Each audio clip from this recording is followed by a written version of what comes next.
The year 1967, and the Doors have one of the top hits on the chart, Light My Fire.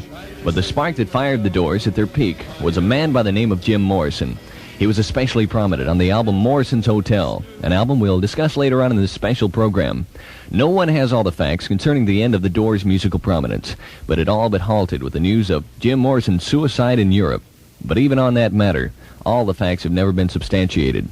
Some say it was because he was being sought by the government. Some say it was for drug activities. But in our search for the facts for this program, we were unable to uncover anyone who knew anything positive. And then there were several clouded factors concerning his death. It has been rumored that no one ever saw the body, that they're not sure there was a body in the grave supposedly his. And once again, let us repeat, these are rumors and sketchy, incomplete facts. We do not have the complete story as of the recording of this program. You may be wondering by now the purpose, then, of all these bits and pieces of information. So we'll start at the beginning of our story. Several weeks ago, Rick Matthews of Newton, Kansas, a representative of a record distributing company for a chain of discount stores in America, brought an album to the KEYN studios. There were several unusual things about the album he was hoping to find the answers for, and after hearing them, KEYN proceeded to try and help. This program then was designed to let you know what we found out, and let you decide the answer to the question, is Jim Morrison alive?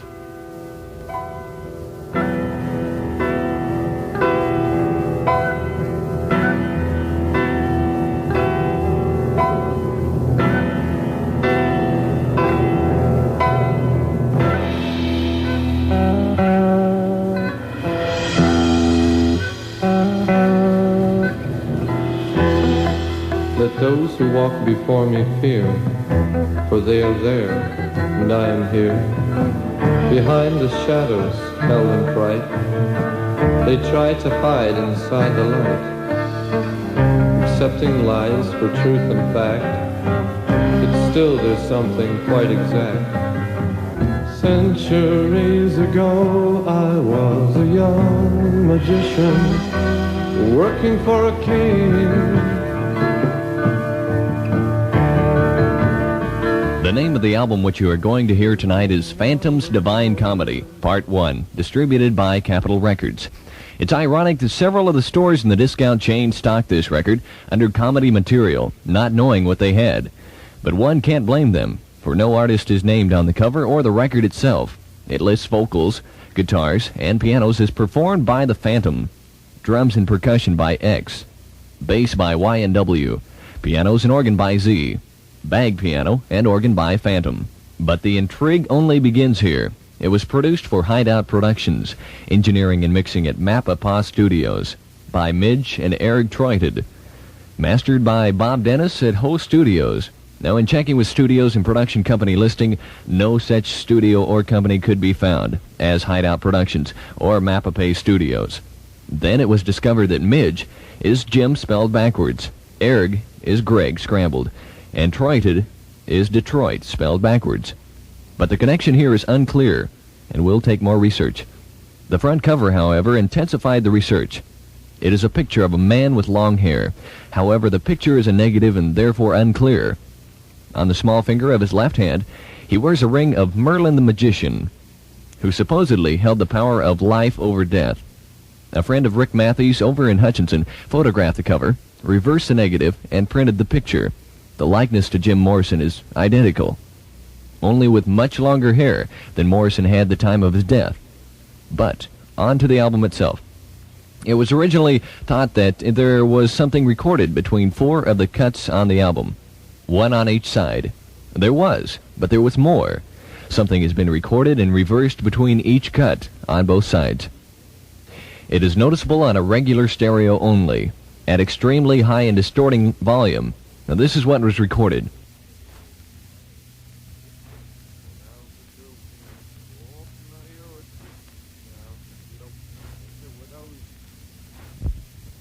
Well, as you can see, it doesn't really reveal a whole lot. We returned our recording equipment up to a high level, with bass canceled as much as possible and treble at full. We recorded it, we reversed it, and this is the way it sounds.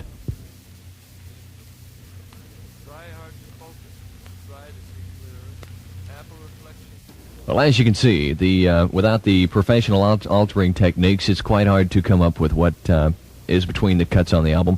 They're quite hard to understand, but they are possibly, if it was writing, it would be legible. We can barely pick it up.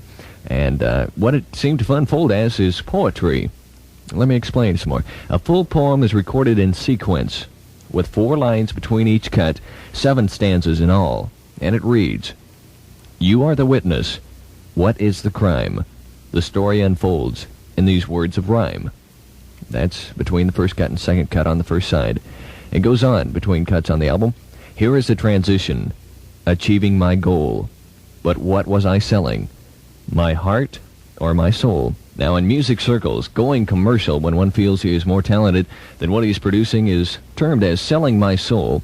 And much of the last of the Doors' releases was indeed commercial.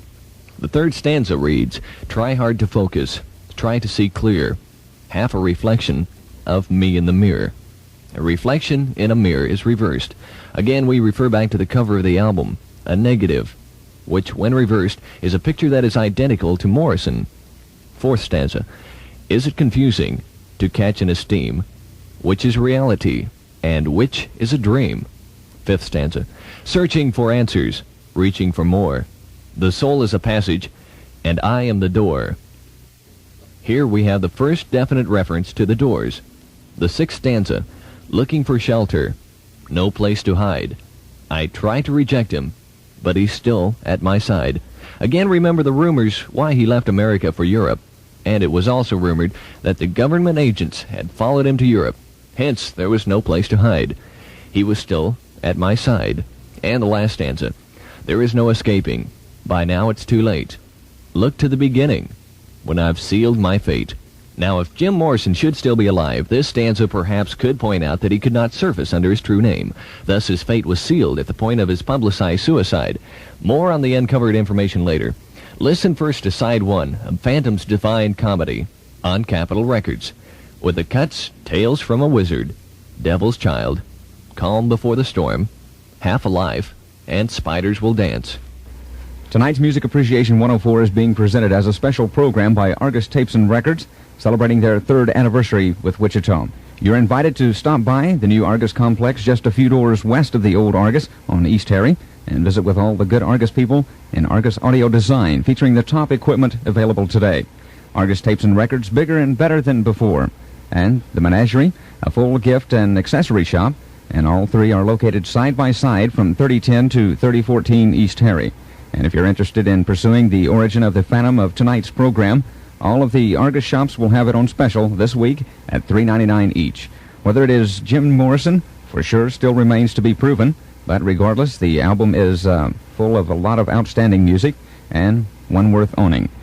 From Argus Tapes and Records in Marina Lakes, Pawnee Plaza, and the new Argus at 3012 East Harry, with new store hours from noon till midnight daily, 1 till 5 on Sunday, Argus is where the music is. In our initial search for the answers, Mr. Ron Ells, representative for Capitol Records in the Midwest, was called. This is a recording of the conversation between Ells and myself, Barry Casey. Thank you. Go ahead. Hello. Hello, Ron Ells. Yes, Raj? This is Barry. Barry? Yeah. Where's Raj? He's on the air right now. Where's Barry? This is him. Hi, Barry. Where are you? I'm at the radio station. You're kidding. Was it okay if I called you? Yeah. Okay, listen. What's that? We got kind of a curious question here. What is it? Really, if you can help us out. Are you aware of an album that came out called Phantom's Divine Comedy? Yes. You are? Yes. Do you know anything about it? What do you want to know? Who the vocal, guitar, and piano player is? Jim Morrison, back from the dead. Climbed out of the grave. Is that right? Yep. Now, how do you, what do you mean? He was resurrected. It's what? He was resurrected. He was Came resurrected. back to life. Is that right? No. I don't know. Hey, it sounds like him, doesn't it? Yeah, it does.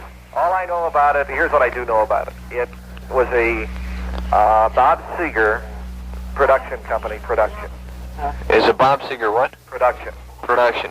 Now, all I know is that he had it, and it was out on a small label.